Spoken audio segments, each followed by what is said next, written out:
And good morning, good afternoon, and good evening, everybody, and welcome to another edition of GMAT Club's YouTube Debriefs. My name is Evan, and hopefully most of you know me by that name, but even if you don't by this point, you hopefully know me by my forum name, which is Nightblade354. Today we have a really fun session for those of you who are joining, and by the way, my first video in a little while. Yes, I've been absent. Yes, I've been AWOL. Yes, away without leave. But I'm back, and it's all because of you folks. And just to show you how much of a trooper I am, not only am I battling potentially COVID, don't really know, don't want to get the test. Not only am I doing that, I am battling an allergic reaction. So if you see me go off camera for any reason, maybe it's to blow my nose, maybe it's to itch, my skin because it's on fire. Just so you know, that's why that may happen. But know that is how much we at GMAT Club want you folks to have an entertaining session. We are willing to put our lives on the line in order to get the content that you need and deserve. But enough about me, enough about my exploits, the Herculean tasks that I need to go through each and every day to make everybody smile and happy. We're not here to hear from me. We are here to hear from our lovely couple who have done the incredible. They are going to Michigan Ross, which is a top 10 MBA program, at least by US News and World Report's rankings this year. Frankly, I think it's more T15, but we'll call it T10. And because they are a loving couple, and because they can stand to look at each other for more than 2 minutes a day, and because they want to be with each other through this perilous process, they are going to the same school. We're going to hear all about how they made this happen and why they have decided to attend Michigan Ross together. So without further ado, please give a warm welcome to Nikhil and oh shoot, I don't know how to pronounce your name. How do you pronounce your name? It's Debangana. You can call me Deb. And Deb. And again, I'll reiterate for anyone who thinks that, oh yeah, this is all planned, this is all organized, GMAT Club has it all put together. No. A lot of this is just freeform. A lot of this is off the cuff. I have my scripts that I like to go on, but frankly, I usually toss them out the window in the first 10 seconds and go based on how I'm feeling in my muse. As you can see, that can lead to problems every now and again. So, Deb and Nikhil, thank you so much for joining me here today. Yeah, happy to be here. Yeah, same here, Ivan. Thank you so much for hosting this session. Oh, we are thrilled to have you here. They're not thrilled to have me here, and I'm not thrilled to have me here, but nonetheless, we're thrilled to have you here.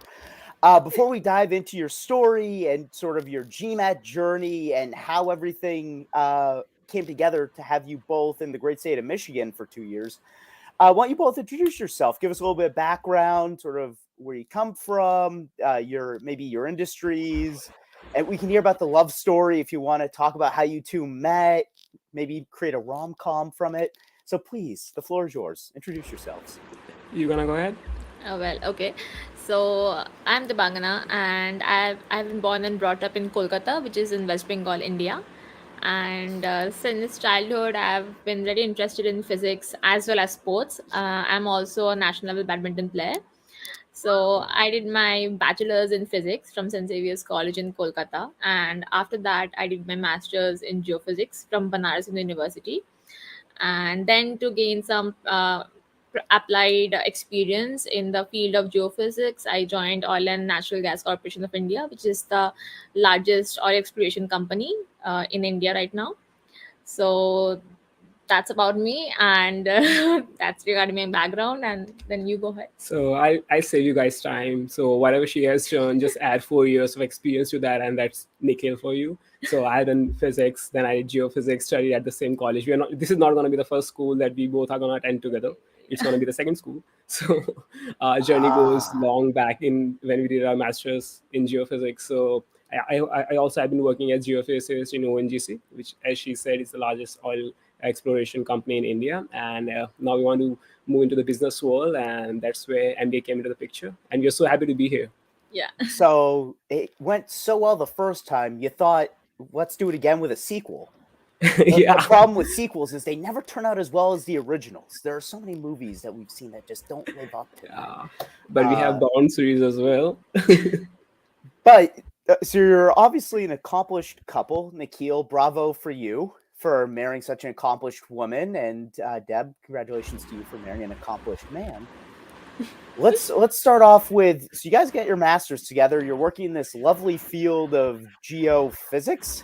So Yes. you're no, is it oil? Is it rocks? Is it in minerals? Yep. Yeah. So you're Here. mining old dinosaurs. You're mining up diamonds. Apparently, that's not exciting enough for you guys. You want to go into the business world. Yes. Right. Did you come to this Right. decision together, where you were saying we both want to go into business? Was it one of you thinking, you know what, maybe an MBA could help with our career trajectory? How did this come about? Maybe I'll answer this. Yeah. So I'll be honest with you. I was not the one who came up with this idea. So I wanted to stay in this field as long as we could because we really worked hard to be where we are right now. And I wanted to stay a bit longer, but she was of the opinion probably will not get this opportunity again. And if you want to make a pivot, it's the time right now. So initially, our plan was that I'll leave this year and she will join me next year because her experience was less than 3 years.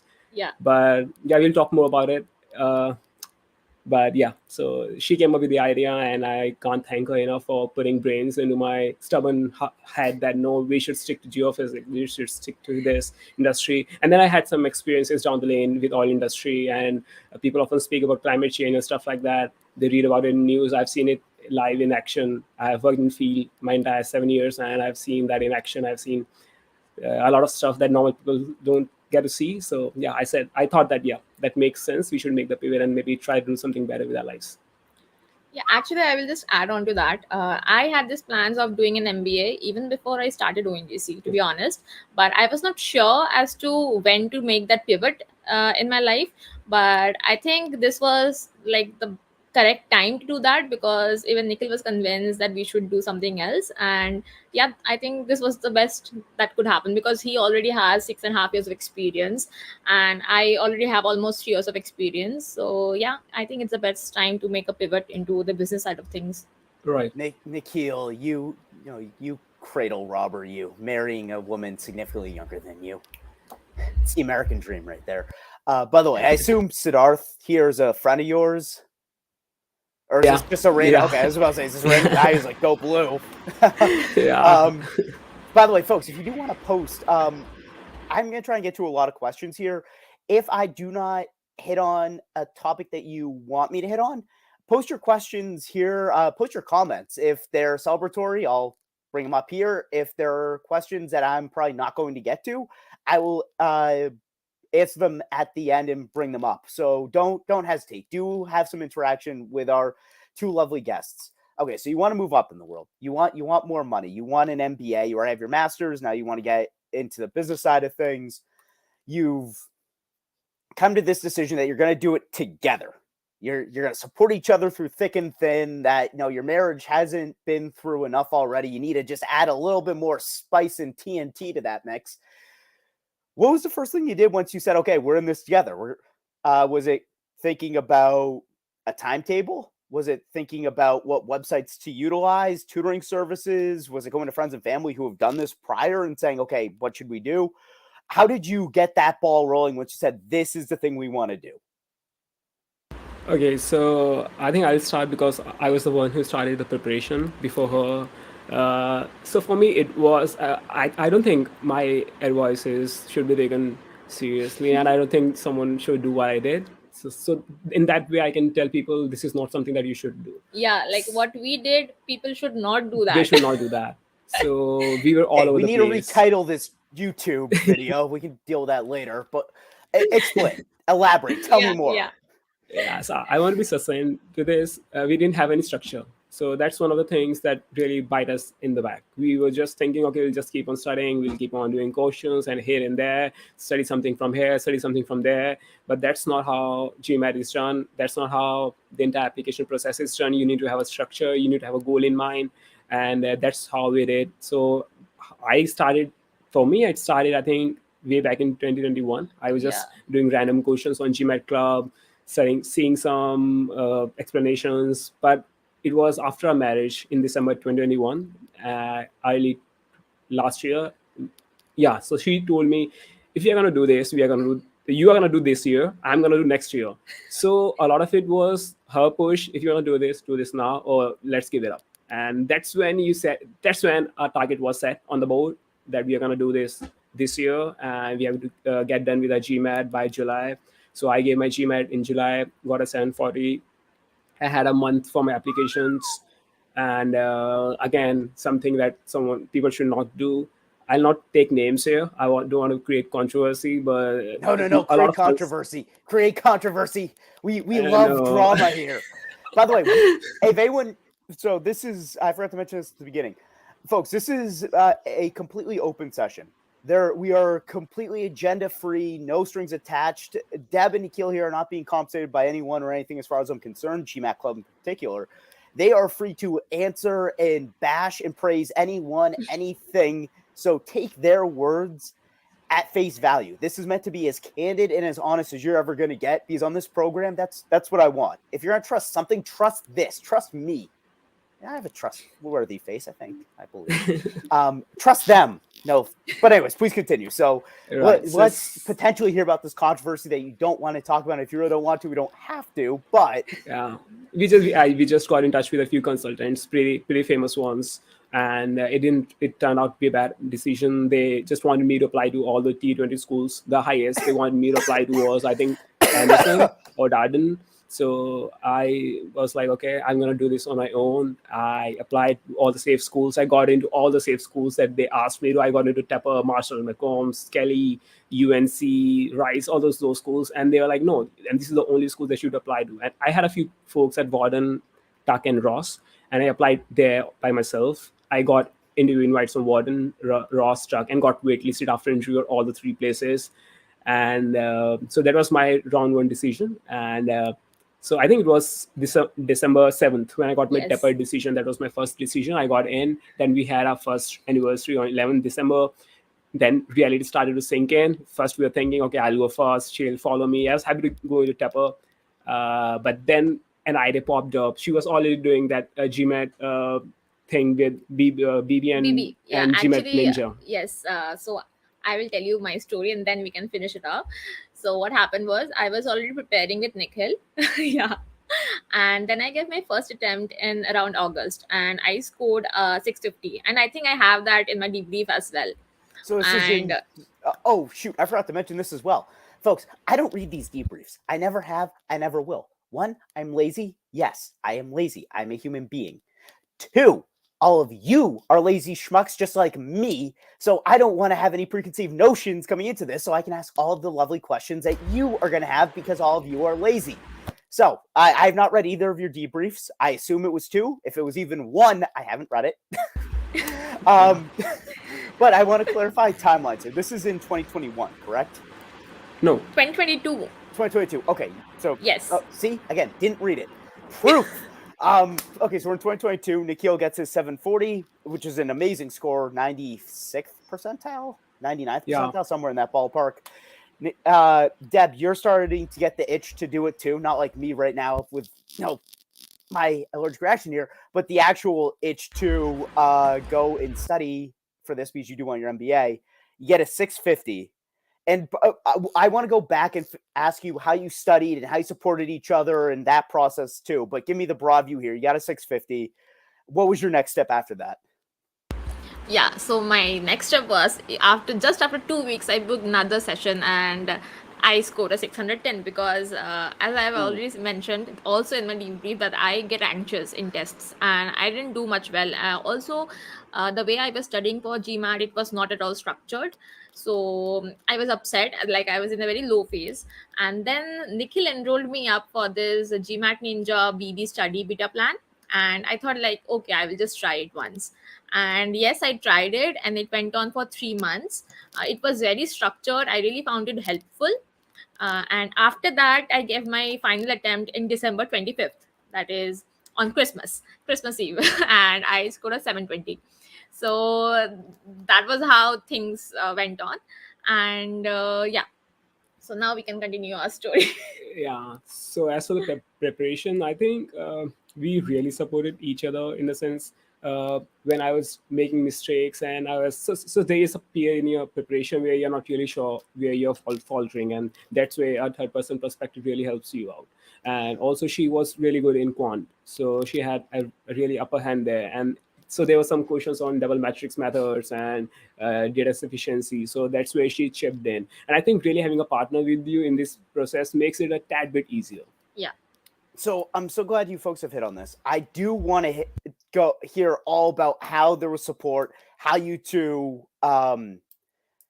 brought each other through this very stressful process. Before we do, I want to actually hear a little bit about schools, because Nikhil, you mentioned your schools. Oh, you got in to a couple.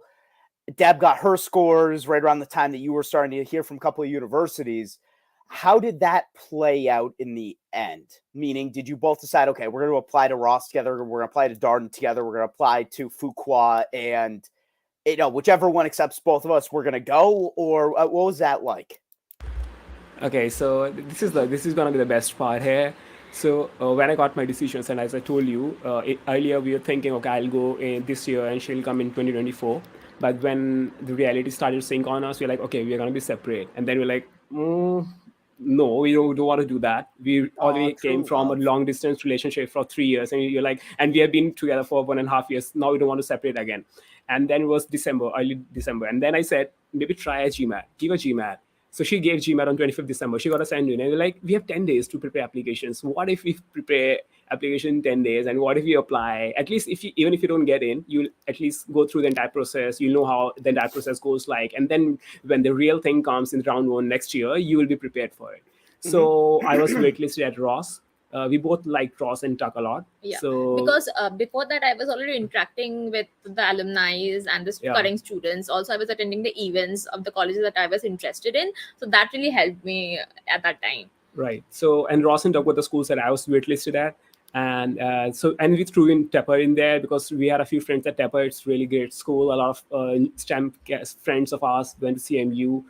So these were the 3 schools that she applied to. She got interview invite and eventually admit from Tepper as well as Ross. And Ross. Ding from Tuck.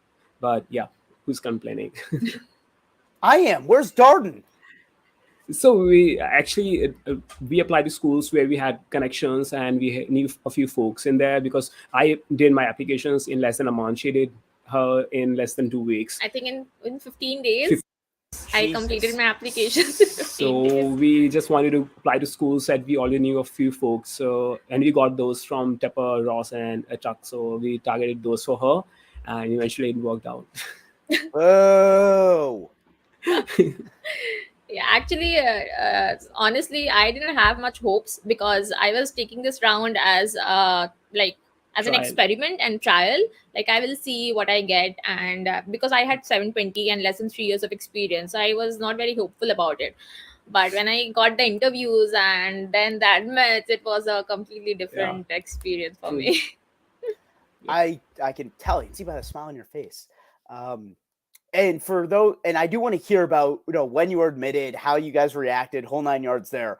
But I actually want to take us back. I want to take us back to the beginning.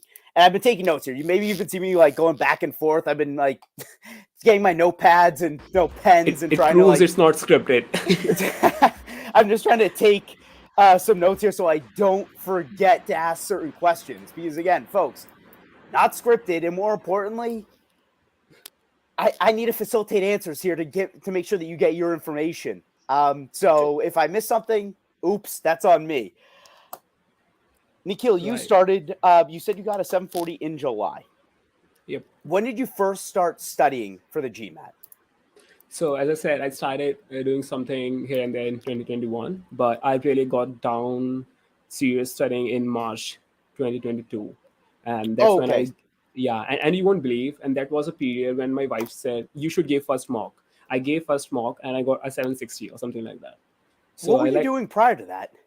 So it was a very unstructured preparation. I would say I do some questions here and there. I'll do some arts here and there, but I never followed a structure. So some days I used to take those forum quizzes. I'll create say 20 questions from OG. Some days I'll do 19 out of 20 correct, more than 95% accuracy. And some days my accuracy will go down to 60%. So I was like, okay, I'm doing some things right and something is wrong. And if someone is targeting that elite score, anything about 730 or 720 plus, that's a very slippery slope. you cannot get the medium questions or easy questions wrong. Even a one question would cost you a lot. And then I realized I can't place this exam on chances. If I have a good day, and what if I have a bad day? So that's when I started to look at the things that I was not really comfortable with. So say double matrix method was one of those, Venn diagram or overlapping sets. Those were the kind of things that I was not really comfortable with. And if I didn't get those questions, I would score a Q50 for sure. But if I got those questions and I get those wrong, even if those are easier ones, my score will plummet down to Q46 and Q47. So that's when I realized, no, I'll do the entire thing through a process. And I knew that she will be giving GMAT as well. So what I used to do is, if I read something, so if I learn about modifiers, verb ing modifiers or verb ed modifiers, I'll teach her. So see, and that helps, because that helps in cementing your concepts, and it helps her prepare as well. So I'd say, see, Debangana, this is something I learned new, and this is a new concept that I learned. And that's how she was preparing with me throughout my journey. She used to see my error logs, because my error logs at the end became more like notes, because at the end, I had put all the things there, because you kind of make mistakes throughout it. But yeah, during the entire process from March till July, when I gave my test, I kept my preparation strictly limited to only official questions. And that's one advice I would seriously give to people: just do official questions. There are plenty of official questions. You'll not run out of those. So sometimes people say, no, I'll run out of those questions. No, you won't. So if you want to take forum quiz, take that subscription. It's a very good subscription. It's worth it. It's relatively very cheap. And yeah, that's how I prepared for it. See, so you're one of the stereotypical, like, very smart people. You just told me without structure you were getting a 760 on a practice test. That doesn't happen very often. And you told me, oh, well, I'd go back to my error log and I'd really commit. And I mean, you said you had more structure where you were just reviewing your error log, but I guess what I'm hearing here is you didn't really have a set number of questions you were doing per day. It was more, I'm just going to focus on my weak areas and do it till my heart's content. I'm going to follow that process, and you still end up with a 740. Yep. Even I would argue that there still isn't structure there. Like, but nevertheless, I mean, so you're, in my view and estimation, for anyone who watches in the future, you're just a very smart human being who is able to adapt to the quant very well and the verbal very well, which isn't a bad thing. Like, that's a great thing to have. I can't complain. I wish I was like that. But I'm more of the average human being where we have to work hours and hours and hours to really hammer the point home. So kudos to you. So 3 months, 740, you get your score. I want to hear about how you put together your essays. But first I want to hear about Deb, because Deb, right around that time, around July, August, you said you were picking up books as well to consider. So right around when he was wrapping up, you were picking up, correct? Yeah, actually, yeah. From March, when he started studying seriously, he used to discuss concepts with me about verbal. And actually, I was quite confident on my quant because I've already always loved maths. But I was a bit skeptical about my verbal skills. But actually, Nikhil makes great notes. I'm not a note maker, so I used all his notes and the concepts that, like, he used to teach me all the verbal concepts and everything. So that really helped me in my preparation. And after he got a score, I started studying hard for GMAT. And yeah, so, and also I would say that he had started studying from 2021, but Yep. his study was not structured, but he had like fallen in love in GMAT with GMAT Yeah. prep. He was like excited about GMAT club, answering questions and You psycho. solving questions. He was really excited about all those kinds of things. Yeah, Um, we got yeah. many words for people like you. None of them are appropriate to be stated on a live broadcast. We'll discuss afterwards. Yeah. The term butterfly net comes into mind here with the type of lunacy I want to describe. But you, Nikhil, you used GMAT Club almost exclusively for your prep, is what I heard. Yeah. Deb, it sounds like you did as well. You were using his notes. Structure seems maybe a little bit more appropriate to describe for you, where I heard you mention BB, who's the founder of GMAT Club. He does have a study guide. GMAT Ninja, who is the foremost expert, in my opinion, on We love GMAT Ninja. Yes. We love him. Charles Wanna is put an it out amazing there. human being. Charles is also known as GMAT Ninja. He is a tutor. His website is gmatninja.com. He charges an arm and a leg, literally, for his services, but he does a lot of free stuff too on YouTube, on the forum. He'll answer questions if you tag him. He's a brilliant resource to use should you have questions. And I'm so glad you both were able to leverage him because he's an amazing, as I've already said, human being, a brilliant mind for this field. Deb, did you have were you studying in the morning, in the middle of the day, at night? And were you more structured in the sense of like, okay, I'm going to do 10 CR, 10 SC, I'm going to do 10 quant each day, and I'm going to really divvy this thing up? Or were you sort of like, Nikhil was like, yeah, no, I'm going to ride or die by how my gut is feeling, and I'm still going to do well in this thing no matter what? Well, actually, at first, I was doing the way Nikhil was doing because I was looking at him, the way he was preparing, but it did not work out for me. Because I don't know, I was not so good at verbal, and he is verbal really well, like really quickly, but I was not really great at it. So I think I became more structured when I started following the beta plan, which was going on at that time.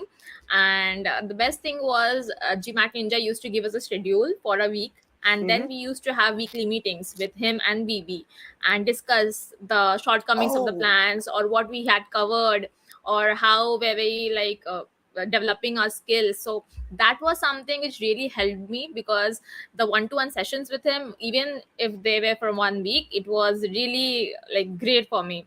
So I followed that structure. And I used to study at night, like previously before August, but then I started studying in the morning, and that way I Why? thought my Why the change? yeah. So after I noticed that after coming from office and after doing all the work there, my mind was a bit tired, and I used to do more mistakes in RC or CR. So that is why I started studying in the morning, and because I used to solve LSAT sets. Yes, He also yes, LSAT. Yeah, I used to solve LSAT sets and the CR questions from LSATs as well. So I thought I experimented a bit. So when I started solving those in the morning, I saw my curiosity levels were way high. And I thought like I can actually do this. So for every 2 hours, I used to study during the weekdays, and on the weekends, I used to give 5 to 6 hours. Yeah. So that is how I did it for 3 months. I think 13 weeks in total, and then I appeared for the GMAT. See, this is the far more normal. Here's how I went from studying, and screwing up to how I got to a 720, 730, 740. Deb, I reiterate, Nikhil is just a special human being who's very intelligent and didn't need to do that. The LSAT, I'm so glad you mentioned this, because Yeah. there are students who run out of official guide questions, especially on verbal. And the Yes. problem with verbal is you cannot stray from the official guide questions. And you have the official prep and then OG. Those are the two ones. For sense correction, that is literally it. There is nothing Yeah. else. Yep. True. True. For critical reasoning and reading comp, you do have a little bit of wiggle room because we have LSAT. LSAT Yep. questions are such an invaluable tool to a GMAT test taker. They're harder, they're more challenging, they're more in depth. But they are amazing quality. So I cannot stress enough how great that is that you were able to leverage those, and I presume you saw the improvement, or at least saw how beneficial they were. Yes. I studied for the LSAT. So that's why Okay. I'm a huge proponent of them. But so you've studied for, let's call it, so we're into August, you said, right? Yes. Okay, so we're into August. You've studied for a handful of months. You take the test. How'd you do? Okay, so after the beta plan when I took the test, it was around 25th of December when I scored a 720. And before that, when I was giving other attempts, it was 650 and 610. So after that, I started studying in a structured way. Oh, okay. Sorry, I misconstrued. And that is what I want to hear. Is prior to it, you had no structure. You were kind of following Nikhil, which again, it worked for him.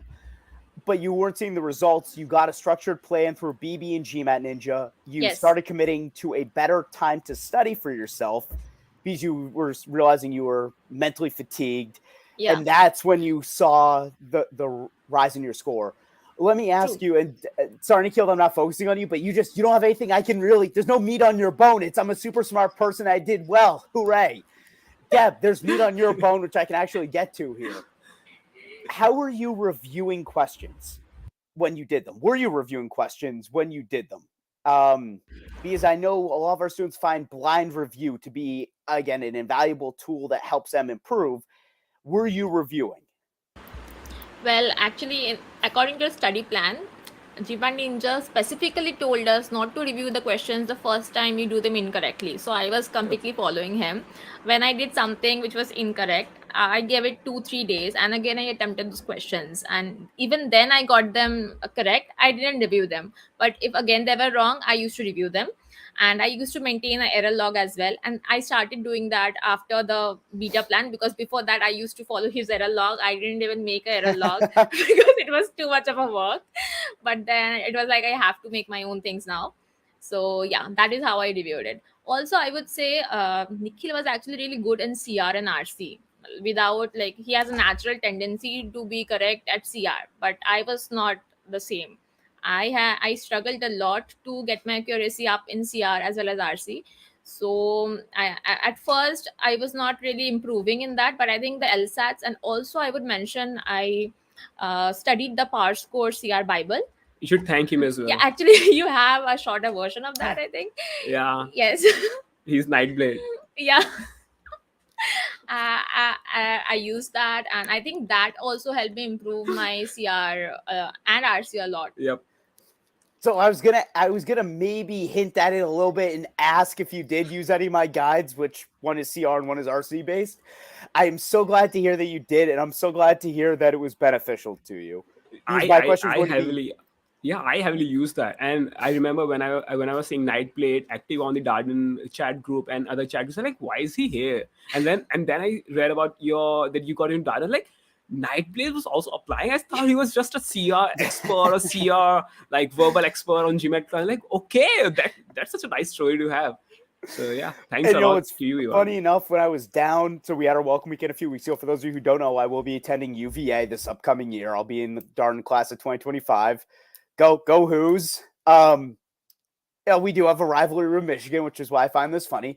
But when I was down there, I had multiple people come up to me, one of whom was a first year, and he kind of looked at me. I had glasses on at the time, so I had my GMAT Club shirt on. I think, yeah, this guy. Yeah. I had my GMAT Club shirt on, so he kind of knew based on the appearance. But he's like, "You're him." Like, I'm me. Yes. He's like, "No, you're him." Yeah, I'm probably him. Who do you think I am? Like, so, oh, that just warms my heart to hear that you guys had a good experience with it. And yes, I hope I was hoping you'd be down at Darden, but we'll see each other during case competitions and Right. Yes. the like. We'll meet. So let me ask Deb, how else did you improve your critical reasoning and reading comp? Did reviewing questions, and that goes for quant too. Did reviewing questions help you and elevate you to the next level in terms of breaking that 700 barrier? Did you see that impact, or was it kind of like, I kind of made some stupid mistakes? Reviewing is important, but it wasn't really the thing that helped me get there. No, actually, reviewing is very important because there are certain logic which I was not able to grasp in the critical reasoning part, especially. And when I was reading the reviews and the answers, I was like, okay, then you have to think like that. So actually, I learned the thinking by reading the reviews, and that is something that you have to do. However, RC, I think I didn't review much because I was able to, like, I had a very straight strategy for RC. Like, if the question is too hard, if I could feel it was hard, just leave it. The medium and easy questions I could answer. So that is why I just sailed through RC like that. But the CR questions, I had to review the answers. Like, it was very important for me to understand how it works. Right. So yeah, it did improve my scores because reviewing is important as much as I feel. I think I'll just add one thing here for Yeah. CR. So for the CR, what I realized was, so they have, so it's like a puzzle, and if there are 3 lines in the CR passage, those 3 lines will have a disconnect, or either there will be some gap missing. And if you're reading very what do I say, with a magnifying glass, you will be able to see that gap. And if you're not able to see that gap, sometimes questions help you in seeing that gap. So you have to read the question as nicely as you read the prompt. And I found that useful a lot of times, especially for those 750 or 800 level questions. Like if you read those questions nicely, okay, they will lead you to something. So it's like finding that error or that gap somewhere in the stimulus, and then you build upon that. I'm hearing my guide in your voice. Let me ask, are either of you big readers? Because I know reading, yes, how shocking. Reading books actually helps your reading comprehension. Who knew? I'm on the True. third True. Dune book, and I can Wow. tell you that the reading helped me significantly with reading comp. How about you two? Yeah, I agree. Actually, to tell you honestly, at first I was not doing great in reading comprehension, but then someone suggested that maybe you should start, because I had stopped reading books. GMAT Ninja. Yeah, GMAT Ninja. He suggested that maybe we should read something, even fiction books or newspapers. So I started reading NY Times, and so I think that I didn't read like one article one day per day, and I think it helped me a bit to understand the language that reading comprehension uses. Yep. So I would suggest that, but yeah, I don't think Nikhil. I don't know. Did you read anything? Actually, I read a lot of technical stuff at my Yeah. work. So we are geophysicists and we read a lot of technical stuff. So reading is not really tough for us. But Yeah. I also go through news now and then. I would read Bloomberg or WSJ articles here and there related to energy industry. So reading was not really hard. But I've seen a lot of folks really benefit from developing that habit of reading if they're out of studies for a long Yeah, time. actually, there was something very crucial in reading comprehension, that is that you have to understand the passage in a very short amount of time. Yeah. Like if you have unlimited amount of time, obviously you would able to grasp it, but I think reading actually helped me do that in a short period. You guys said a whole lot there. I don't know if I can unpack it in the time we have, but what I heard was something to the effect of making sure you commit to fundamentals, making sure you understand what is being asked of you in this question. If it's an assumption question for CR, make sure you're trying to find an assumption. If it's a reading comprehension question, make sure you actually understand the passage, Yes. Right. which most students don't do for some reason. Yeah. I've always found interesting. So you both have your score, 740, 720. You spoke to consultants. Nikhil, you said you didn't go with one because they were trying to make you go maybe in a direction you didn't want to go in. Deb, did you leverage a consultant, or was it just I'm going to get this done and hi ho silver away? I didn't leverage any consultant. Nikhil was my consultant, so because he had all the experience in round one, and I was applying only in round two, so I Yep. just used his, like I took help from him. Yeah. Yeah. Oh shoot! Wait, before I get into this, I meant to ask, how did you two support each other while you were studying? So Nikhil, when you were studying, how did Deb support you? And then the inverse, Deb, when you were studying, how did Nikhil support you? Because having a support network, friends, family who are there for you to keep you emotionally grounded and to keep you moving forward, even when you fall, even when you have a failure, to make sure that they can pick you back up. That is the single most critical aspect of studying, because if you don't have that, if you don't have that net to help you, when you hit that dark point, you're done. You're not coming back from it. You need something to help you get through that wall, and you two had each other. So how did you two help each other in this aspect? Because it is so crucially important. I don't know if I've stated that enough. True. So actually, I was, as I said, that I was really confident with my quant skills. So when Nikhil was going through his preparation, I used to help him in quant. If he did something wrong, I used to understand the concept and to explain it to him. And the same thing he did for me in verbal, because I was really weak in my verbal skills. So this is how we helped each other. Also, when I was really low and I had scored really less in GMAT, he was there to support me as well as encourage me that you can do it, and I think that really helped me at the end. Also during the applications, I think I wouldn't have been able to do what I did in 2 weeks without Nikhil, because it's very tough, like writing all the essays and making the resume without any support. It's tough without a consultant.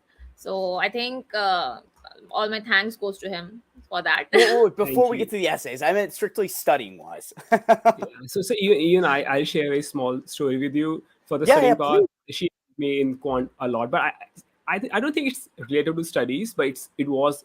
So there's that incident when I got COVID. Yeah. So you Oh won't boy. believe I took a week off from work, and I was so prepared for that attempt. I scored 740, 760 official marks, and I was like, okay, I'm damn prepared for it. I'm doing all the things right. I'm so prepared for it. And one day, you won't believe, one day before the test, I got COVID. I couldn't sleep the entire Ooh. night. And in the morning, when I had to go for exam, I actually cried. I was so damn ready for this exam. I was so damn ready this time. And my leaves had been exhausted. I had to join back my office. And I was so low at that point of time. I still remember it was around 9 a.m. I was sitting at my desk and I was so distraught at that point of time. And then she came. She was like, go to sleep. Go to sleep. Take rest. Don't think about it. And I just did that. I just like, okay, I'm just okay, leave it as for the lack of a better word. So yeah, chuck it. I was like, okay, I'll just do it. And then she said, you'll be able to do it the next time. Get over it. And I rebooked the exam for 3 weeks later. Then I got my 740, and I was going through the recovery process, and she helped me throughout the entire process. She brought me flashcards. She would ask me questions. Okay, what's like prime numbers and stuff like that. So and that really helped, that Yeah. emotional support, as well as she gave me flashcards, and you remember you used to ask me questions on Venn Yeah. diagrams and stuff like that. So that really helped, and it kept me on track and didn't let me go down because I was so feeling so unhealthy at that point of time. And yeah, it worked. See, I thought we were gonna get a rom com. It's not. It's a standard romantic drama here. These are couple goals, ladies and gentlemen. Find yourself a gal or a guy who's gonna bring you flashcards and is going to help you through when you have COVID and you want to take the GMAT and you feel like there's no hope because you're finally ready, and have that person who's gonna be the rock for you to say it's okay. We'll come back to it. It's not the end of the world. That is an incredible story. And so Deb, so we've heard about how you've given to Nikhil. How did Nikhil give to you? Because I gotta say the scale here seems kind of one-sided right now. Actually, not at all. As I said that I scored a 650 and 610 in my first two attempts, and after that I was really hopeless. Like, I was in a space where I didn't want to study anymore, and I didn't want to go to work. I was like, everything is over. I'm not getting an MBA right now, and I wouldn't be able to, because I had put in a lot of hours even before that. It was unstructured, but it was a lot of time. So I was like, if even now I am not able to score, I won't be able to score above 700 after that. But he was there at that time, and he said that, like, he actually understood at what level I was and what I needed to do. And yeah, it took a bit of time, but then he enrolled me in that study plan, and he helped me. Like, if I was doing a mistake, he used to sit with me and discuss all the nitty-gritties of the CR and RC questions. And I think that really helped me in getting a 720 in my final attempt. So that actually, yeah, that was a like low period for me, but then it was really great at the end. And he was there for you. Yeah. Why didn't we do this on Valentine's Day? We should have done this debrief on Valentine's Day. Couples goals, give people something to hope for and strive for. Nikhil, I actually want to focus back on you just for a minute here. And actually, Deb, this applies to you too. I know you leverage Nikhil for your essays and to prep for your applications. Nikhil, you didn't really have that guiding force. You did it in a month, and you just kind of blazed through it. What, if anything, do you regret about that? And more importantly, how do you feel? What would you have done differently had you been given maybe more time? Okay, so I think we would have. I'll be honest here. I think we would have had my wait list would have been admits had I had time. Okay. Like, I got waitlisted at Walton as well as Haas. I forgot to tell you that. So I So think what I'm those would hearing have here been. is that Wharton and Haas are better than Michigan, and that you really want to go there. No, I'll be honest. I'll be honest here. So had I had that option, if I had all the admits, that's discussion for another time. We both are really happy to go to Ross. It was our top choice initially. Even when I remember we were having this discussion in July, and we were like, because we knew her brother studied from UMich, so we knew the university even before. We knew the network. It has one of the biggest, not one of the biggest, I think the biggest alumni network in India and even across the world. So we were like, okay, yeah, that's gonna be the place we wanna be at. So I think I honestly think things worked out for us very nicely, but they might not work out for folks who might try to follow our footsteps. I think the thing that really worked out in our favor is, although we come from an overly represented pool, but we were not engineers, we were geoscientists, and we sold that. So because we were not engineers, and we were like, okay, we are bringing something very different from engineers, and we sold on that idea. And I think that's the reason why we got success with Ross and other schools. So that's something that I believe, had I prepared nicely, there would have been other acceptances, but maybe still I would have ended up at Ross. Who knows? So yeah, that's my honest take on that. All right, that's very fair.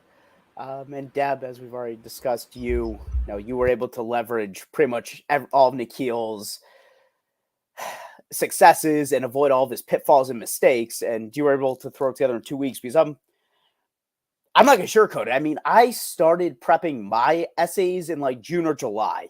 So it took 3 months for me to get my essays in good working order, to be in my resume, to feel good about where I was applying to. You guys did it in a quarter, a third, an eighth, a 16th of the time here, which I find both incredible and borderline shocking, which isn't a bad thing. It's just that, but this goes to show, one, that you both are very, very smart people, and two, the power of having your significant other, your boyfriend, girlfriend, fiance, husband, wife.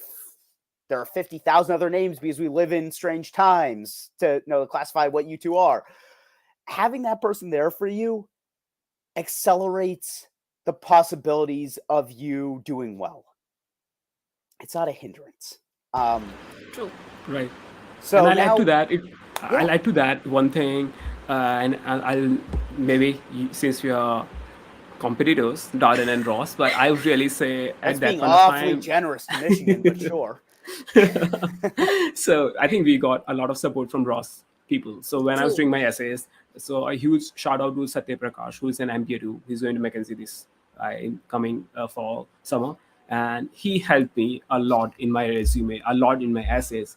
And the only thing we shared was he studied from the same university I studied from, and I reached out to him and he was like, yeah, let's show me your resume, show me your essays. And then there was Pulkit Kanawat, another Rosser, and there's kind of support I was not seeking. I was just asking them normal questions about the curriculum and about the school, and they're like, "Are you done with your resume?" I was like, "No, I just started." And they're like, "Dude, there is not much time left. Show me." And they were so supportive throughout the way. And then when I got my wait list, and then when I told them that my wife is applying in round 2, they're like, when is she doing it? When is she start writing? I said just days back, and they're like, and about an interview. And then when she got her interview invite, all those folks were like, we'll take her mock interview. And that was so nice of them. She gave 3 or 4 mock interviews to actual students at Ross, and it was so good. True. And they came up from front. They're like, okay, we'll help you guys. And that was so touching at that moment, Yeah. because we really need that help. And so yeah, a lot of people came together. Actually, for the this. community support that we got from these schools actually also helped me in my application process, because they helped me review it and the resume as well as the essays. Yep. So yeah. What I'm hearing is that Michigan wanted you there, and that the alumni network were going out of their way to ensure that you got there. Yeah, True to some extent, yeah, yes. in hindsight, it looks like that. No? Yeah. Yeah. Yeah. And there's nothing wrong with that. The reason I mention it is because, and I actually wrote this in my debrief, and by the way, my debrief will be at some point with GMAT Ninja. We still need to coordinate that stupid thing. You know when a school wants you, ladies and gentlemen. Go trust your gut. Trust the fact that if you're having a good interaction with the school, you feel the love, you feel the joy, you feel the alumni network. Trust the fact that they probably want you at that school. If you're getting a cold shoulder, if you're getting weird vibes, if you're not feeling it, don't go to the school just because of the high ranking. Right. Go. Right. go to the school that wants you. Believe me. Right. It's so crucial, and people often overlook that. Right. True. Actually, I like before applying, I was still interacting with the students of different schools that Nikhil has applied to, and out of those, I really loved my interactions with the people from Ross, Tuck, and Tepper, and that is why I applied. I shortlisted those three schools, and I applied there because I love the vibe, and I didn't get much time to interact with other schools also. So that is why I went ahead with the three schools, and yeah, the community makes a really important point to select a school.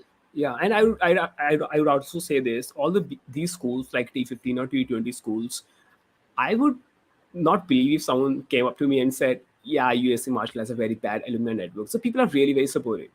But one thing that really outshone to us for Ross was it really became very personal. They were Yeah. really they're going out of the way.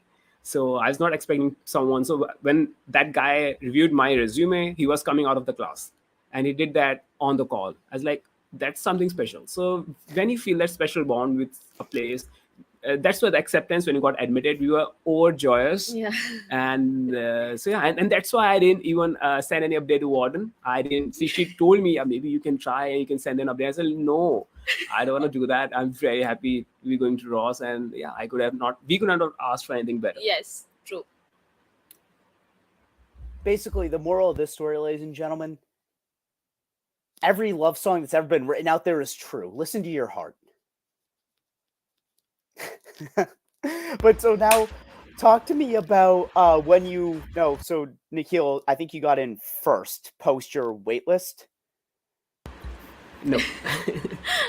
No, actually, we got our decisions, his waitlist decision and my R2 decision on the same day, like Yeah. on the same phone call. And on the same phone call. She got the So phone call. I didn't get the phone call. Wait, you got waitlisted and she was admitted. No, so I was waitlisted after round one, Oh, okay. and she applied in round two, and her decisions came out on 17th of March. And on the call, when she got her admit, they said, "Yeah, Nikhil has got in as well," because they could hear me Oh. shouting from the back. I was like, "Wow, what?" And then the guy asked, "Okay, is he here? Is he around? Is Nikhil around you?" And she said, "Yes." And then he said, "Actually, he has gotten in as well." And yeah. Well, spoiler alert. Like, come on. So, okay, you were clearly ecstatic.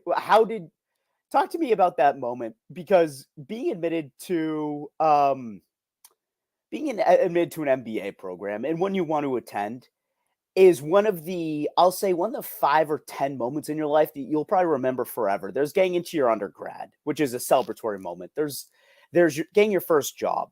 There's getting married, your first kid. Getting into an MBA program is one of those marquee moments.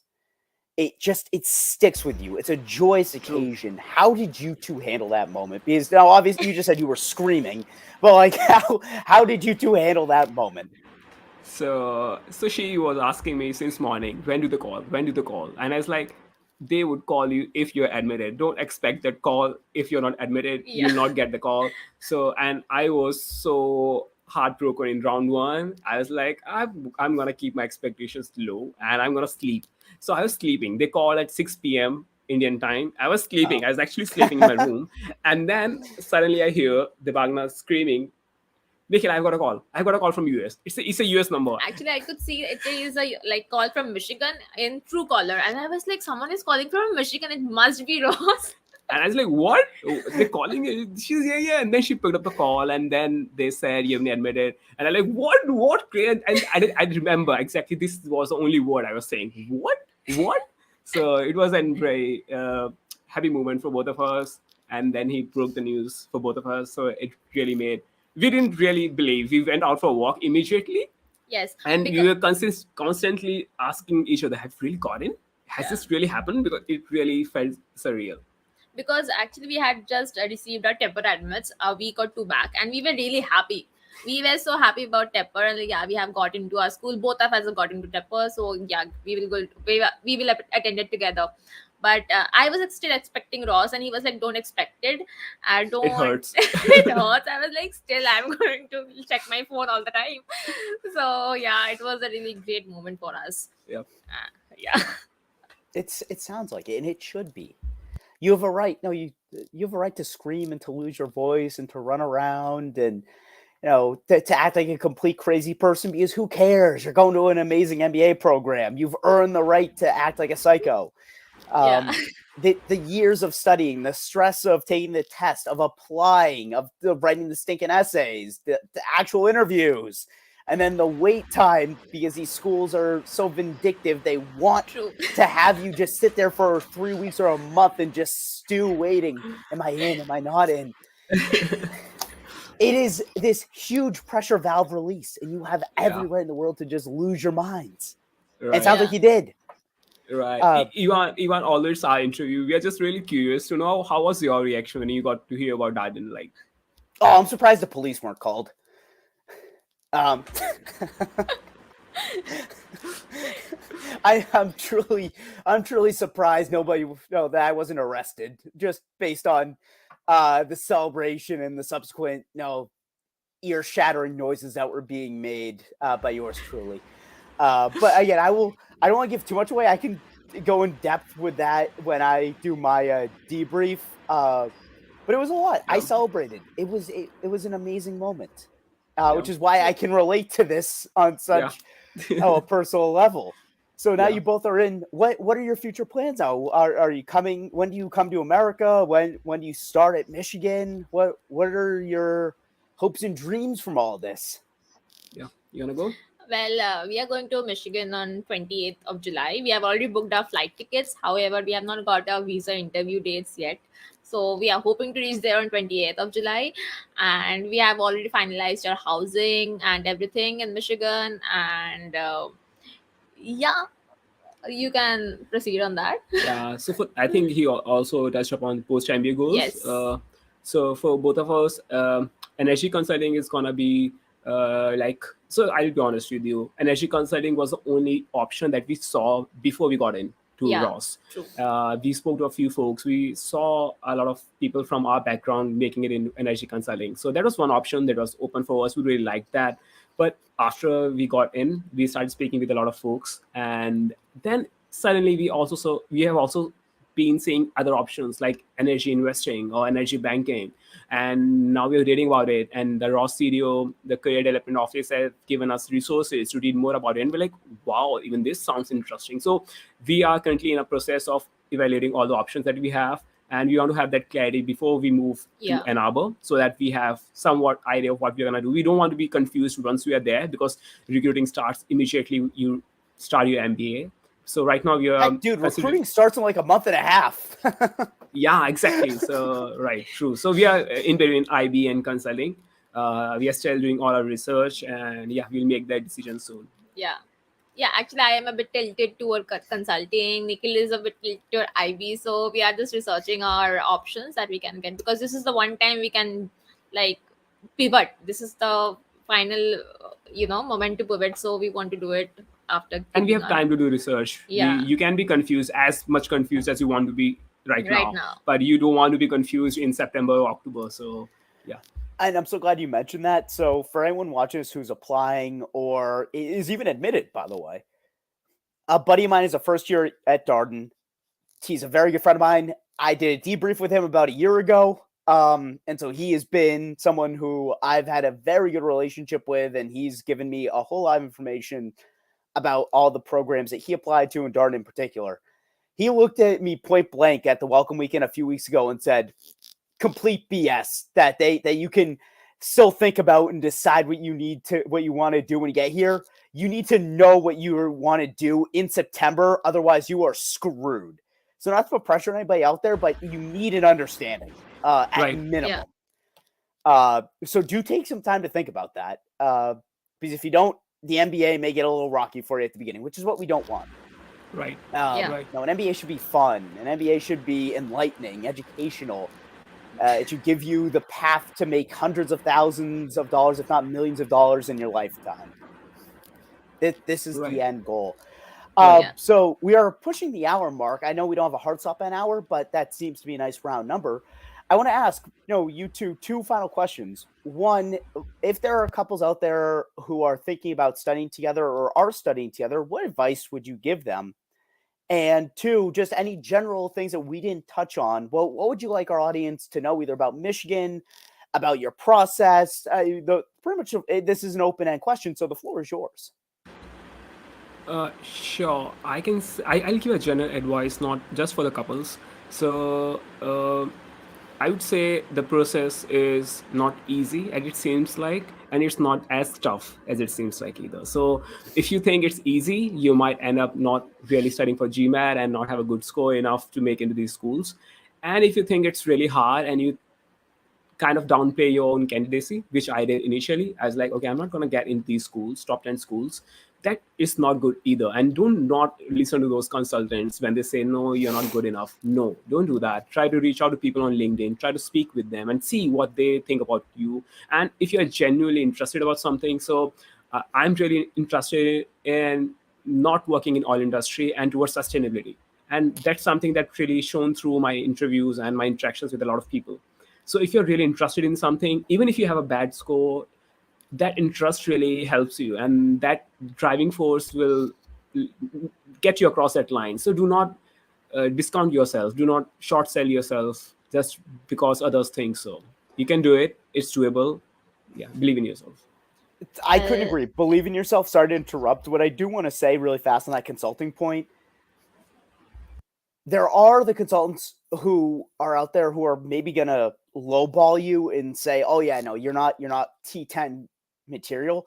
If you have a 740 GMAT, apply to every school in the M7 to T10, T15, because odds are you're going to get into a handful of them. But also understand, if you have a 650 and they're telling you I can get you into Harvard, unless you have a gold medal at the Olympics or have cured cancer, you're not getting into Harvard. Yeah. So like, you need to balance where, yeah, if you know you're good enough to get into a school, take the advice with a grain of salt. But if someone's just willing to tell you what they want to hear or what you want to hear, odds are the consultant just wants your money. You're not going to get in. It's going to be a waste, and it's not going to be worth the stress that you went through. So do weigh those out too. True. But yes, believe in your heart. My heart doesn't exist. It's kind of hollow in here, but the heart is somewhere supposed to be around here. Believe in it. But Deb, what are your thoughts? Again, open-end remark, things to know, things to consider, the coupling situation. I mean, anything on your mind? Well, my suggestion would be it's very important to stay disciplined when you are studying from GMAT. At least for someone like me, I would say, because I had to sacrifice a lot on my social life. I was pretty outgoing before that, but I sacrificed all of that to prepare. And I think that is something that is really important if you want to get a great score, like if you want to get above 700, I feel. So that would be my advice. Also for couples, I think it's very important to support each other, because we do compete with each other, but it's a very healthy competition. I think it has only helped us to get better in our preparation. True. Actually, yeah. So- this is something. Yes. Sorry. Go ahead. Yeah, no, I was gonna say. So Nikhil, you weren't sleeping on the couch when she got her 720, and it's like, well, you're smarter than me. No, I'm pissed off. Go away for a little bit. No.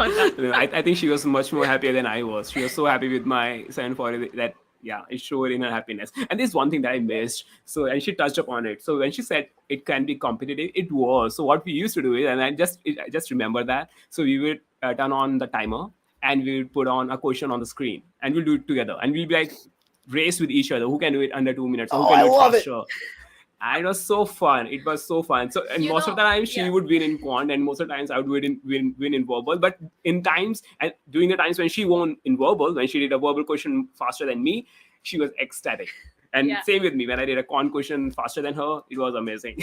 So see, this is when the couple aspect of it is beneficial. You are pushing each other to be better. Now there's the toxic aspect of that where you beat me at this, I hate you. Like there's the over competitiveness, which a lot of type A's have, where instead of supporting each other, you're butting heads because you're like, no, well, screw you, you beat me. Right. Yeah. But that's awesome that you were able to lift each other up and to compete with each other and make it a game to a certain extent. Right. You gamified the GMAT, which is an incredible aspect of it. Right. True. And thank you for reminding me. You actually also hit on another topic, which is this test has sacrifice involved in it, just like an MBA. This test is ironically not overly dissimilar to what an MBA makes you sacrifice. So your normal life is work, you have your social life, you have then your health. So sleeping, exercising, and the relaxation components of it. With this test, you have to sacrifice something. You have to sacrifice your social life. You may have to sacrifice sleep. You may have to sacrifice the amount of TV watching you do. Yeah. One of those legs has to, there's only so many hours in the day. You can only do so much before you start to lose ground and all the above. An MBA will be the exact same thing. So for those of you who are thinking, oh, no, I can maintain everything I'm doing now, you can't. You can't. Unless you're Einstein or Nikhil, you are not going to have your normal life. Sacrifice. Get used to it. Marriage is a sacrifice. Kids are a sacrifice. An MBA is a sacrifice. Get used to it now. See, who thought life lessons were going to come up here at the end of this session? You guys have a lot of Michigan participants. I've seen a whole lot of people saying, happy you're coming to Ross. No, great, proud of you. I don't know why someone called you Mama Mommy, or Mama Mami. I don't know. Actually, we recently came back from a Goa trip for Ross Admit. So we met recently. We made a lot of friends from Ross group. So yeah, happy to see a lot of folks here. And there's the network. Folks, we're going to wrap up now. For those of you who are interested in further debriefs, we do these on a fairly frequent basis. I try and do them I'll throw it up there. I'm pissed off, but I'll put it up there anyways. Go Blue. Go Blue. If you found these sessions helpful, do let us know. There are other sessions I've done in the past, which hopefully tease out a little bit more information about study habits or maybe about breaking through barriers and walls. We will be back in the coming weeks, as I've already said. I'll be doing my debrief at some point, and we will be doing other very interesting either individuals or couples, or I don't think we've had a triplet because we don't believe in polygamy, but heck, if somebody can find one, I'm game to have that debrief too. So please tune in again. We appreciate you spending time with us here on a Saturday, especially those in India, where I know this is a significantly later hour than usual. But for myself at GMAT Club, from all the other admins and moderators at GMAT Club, we want to thank not only Deb and Nikhil, but all of our viewers. We couldn't be here without you. So until next time, take care, folks, and enjoy the rest of your day.